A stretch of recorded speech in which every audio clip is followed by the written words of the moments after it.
Assalamualaikum warahmatullahi wabarakatuh.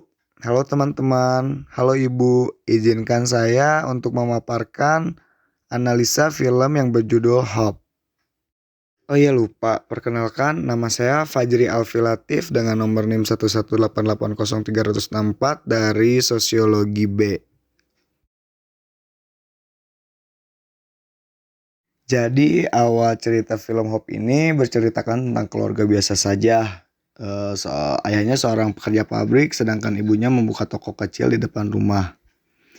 Jadi mereka itu sibuk, jadi nggak ada waktu buat si Sowon ini ya. Jadi pada suatu hari yang gerimis, sang anak Sowon harus pergi ke sekolah sendiri karena ditinggalkan oleh teman-temannya. Awalnya sang ibu menawarkan mengantarkannya, tapi karena Sowon sedang kesal dengan ibunya, dia menolak tawaran itu. Lagi pula, memang sekolahnya tidak jauh dari rumahnya. Jadi bisa ditempuh dengan berjalan kaki. Sowon terus berjalan ke sekolah ketika tiba-tiba seorang pria berdiri di depan Sowon. Pria itu memegang layangan putus dan menyapa Sowon. Sowon melihat gerbang sekolah yang sudah dekat. Tapi pria itu bertanya apa dia boleh meminjam payung Sowon. Sowon merasa takut. Akan tetapi saat dia melihat ke belakang tidak ada orang sama sekali. Hujan membuat jalanan tersebut. Disinilah cerita tragis itu bermulai. Sowon diperlakukan dengan tidak lazim oleh pria tersebut. Lalu beberapa jam kemudian, sang ayah mendapat telepon dari polisi yang mengabarkan anaknya berada di rumah sakit. Bergegas, sang ayah dan ibu menuju rumah sakit dan ternyata saat melihat anaknya, oh, sangat tidak manusiawi bukan?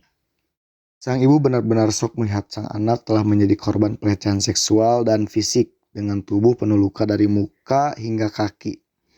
Bahkan CT scan menunjukkan bahwa banyak luka dan koyakan dari anus sampai ke usus besar. Terbuai sehingga dia harus dioperasi kolostomi atau pergerakan usus. Tapi ternyata tidak semudah itu menangkap penjahatnya. Kurang bukti mempersulit proses tersebut, sedangkan keadaan Sowon sendiri dalam keadaan trauma berat. Beberapa jam kemudian, polisi setempat menemukan 10 sidik jari di tempat kejadian, yang kemungkinan itu adalah sidik jari pelaku.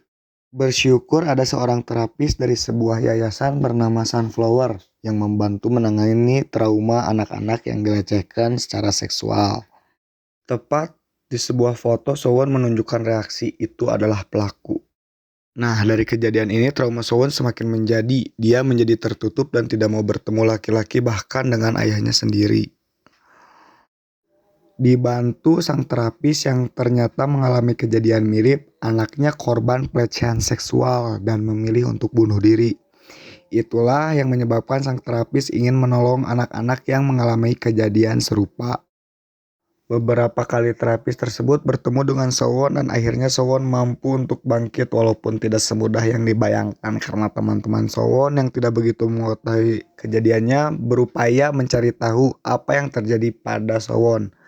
Terutama saat Sowon menyembunyikan plastik bag kotorannya di dalam bajunya dan itu tentu saja menjadi luka tersendiri pada diri Sowon. Bersyukur para sahabat dan orang terus ada bersamanya. Setelah Sowon pulih dari rumah sakit, Sowon pulang bersama kedua orang tuanya dan melihat tempat kejadian sehingga Sowon mengalami sesak napas. Tapi ketika Sowon sampai ke rumah, yang terjadi adalah teman-teman Sowon mengirim surat untuk menyemangati Sowon. Dan Sowon mulai bersekolah kembali. Sowon berangkat sekolah, ayahnya selalu mengikuti dengan memakai kostum kokomong.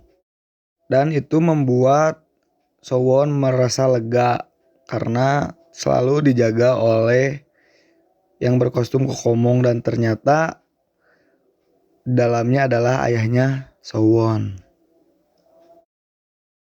Yang dapat kita petik dari film ini yaitu bahwasanya orang tua dan anak seharusnya memiliki waktu luang dan orang tua lebih memperhatikan anaknya sehingga dijauhkan dari berbagai macam kejadian-kejadian yang tidak diinginkan, termasuk kejadian yang menimpa Sowon. Mungkin kurang dan lebihnya mohon dimaafkan. Wassalamualaikum warahmatullahi wabarakatuh. Terima kasih semuanya.